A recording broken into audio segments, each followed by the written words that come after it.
కేంద్ర ప్రభుత్వం తీసుకొచ్చిన 4 లేబర్ కోడ్లు ఏప్రిల్ 1 ఇవాల్టి నుంచి అమలుకు రానున్నటువంటి నేపథ్యంలో దేశవ్యాప్తంగా కూడా వామపక్షాలు ఈరోజు బ్లాక్ డే గా నిర్వహిస్తున్నాయి. గత కొంతకాలంగా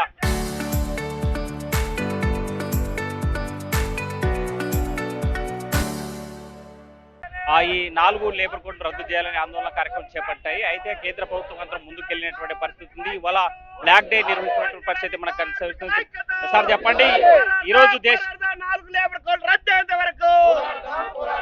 దేశవ్యాప్తంగా బ్లాక్ డే నిర్వహించడాన్ని ఎలా చూడాలి? దేశవ్యాప్తంగా 29 కార్మిక చట్టాలను రద్దు చేస్తూ 4 కోళ్లుగా ఏప్రిల్ 1 నుంచి అమలు చేసేందుకు కేంద్ర ప్రభుత్వం ప్రయత్నం చేస్తుంది. అయితే ప్రభుత్వం డిమాండ్ చేస్తా ఉన్నాం, ఈరోజు మళ్ళీ పురోగమనం వైపు కాకుండా తిరోగమనం వైపు మళ్ళీ 100 సంవత్సరాలు వెనక్కి ఈరోజు తీసుకోవడానికి ప్రయత్నం చేస్తూ ఉన్నారు. అనేక పోరాటాలు చేసి సాధించుకున్న కార్మిక హక్కులు కానీ, యూనియన్ రిజిస్ట్రేషన్ కానీ, సమ్మె హక్కు కానీ, వేతనాల పెంపు కానీ, ఉద్యోగులకు భద్రత కానీ, కనీస వేతనాలు పెంచాలని అనేక చట్టాల ద్వారా ఉన్నటువంటి చట్టాలని కాలరాస్తూ మోడీ ప్రభుత్వం పెట్టుబడిదారులకు ఊడిగ చేసే విధంగా ఈ చట్టం చేస్తారు.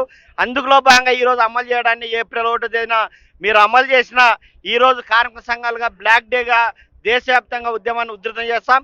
ఈ కోర్స్ అన్ని కూడా రద్దయినంత వరకు కూడా ఐక్య ఉద్యమాల ద్వారా కేంద్ర ప్రభుత్వానికి వ్యతిరేకంగా పోరాటం చేస్తామని తెలియజేస్తా ఉన్నాం. రైట్, మనతో మాట్లాడేందుకు మరికొంతమంది నాయకులు. సార్ చెప్పండి, ఇవాళ పెద్ద ఎత్తున కార్మిక సంఘాలు దీన్ని అపోజ్ చేశాయి, కానీ మొండిగా కేంద్రం ఈరోజు అమలు చేసేటువంటి పరిస్థితి ఉంది, అమలు చేస్తుంది కూడా. అయితే మీ పోరాటం విఫలమైందన్న?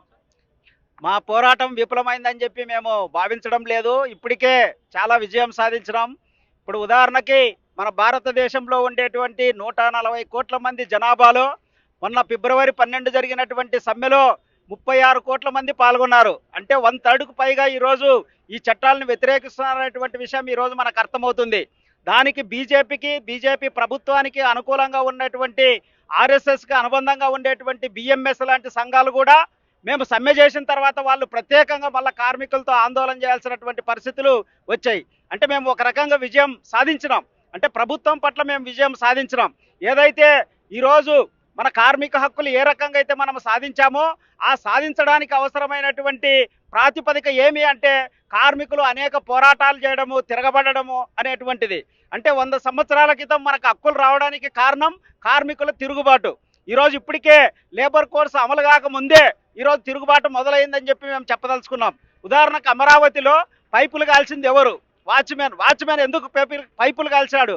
ఆయన 8 గంటల పని విధానం కాకుండా 24 గంటల పని విధానం పెట్టడం వల్ల మాత్రమే ఈరోజు ఆయన తిరుగుబాటు వచ్చింది. అటువంటి తిరుగుబాటు రాబోతుంది. ఖచ్చితంగా కార్మికుడు అంటేనే తిరుగుబాటు.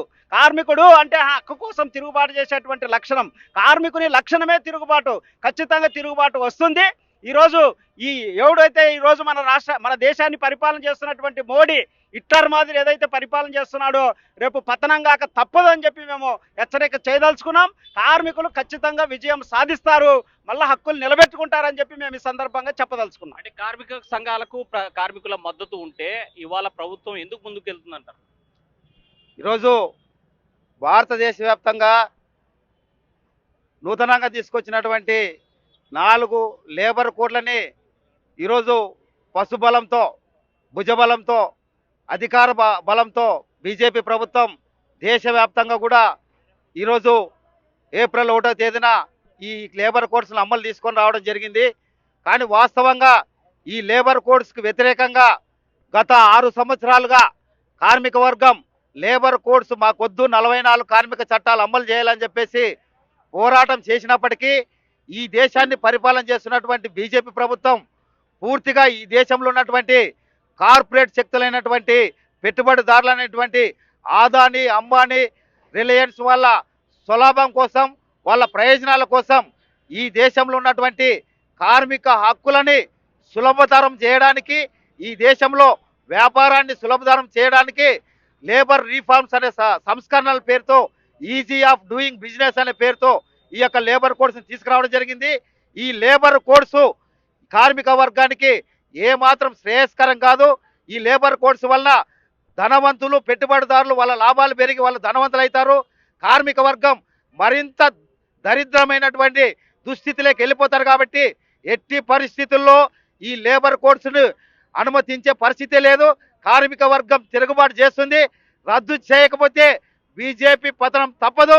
ఈ దేశంలో కార్మిక వర్గ తిరుగుబాటు తప్పదని చెప్పేసి హెచ్చరిక చేస్తున్నాం. మనం మొత్తంగా చూస్తూ ఉంటే కార్మిక సంఘాలు వ్యతిరేకిస్తున్నా కేంద్ర ప్రభుత్వం ముందుకు వెళ్ళడానికి మాత్రం తీవ్రంగా వ్యతిరేకిస్తున్నాయి కార్మిక సంఘాలు. అయితే కార్మికుల నుంచి తిరుగుబాటు తప్పదు భవిష్యత్తులో అని చెప్పి కార్మిక సంఘాలు హెచ్చరిస్తున్నటువంటి పరిస్థితి మనకు కనిపిస్తుంది. వీడియో చంద్రశేఖర్తో హుస్సేన్, RTV, కర్నూలు.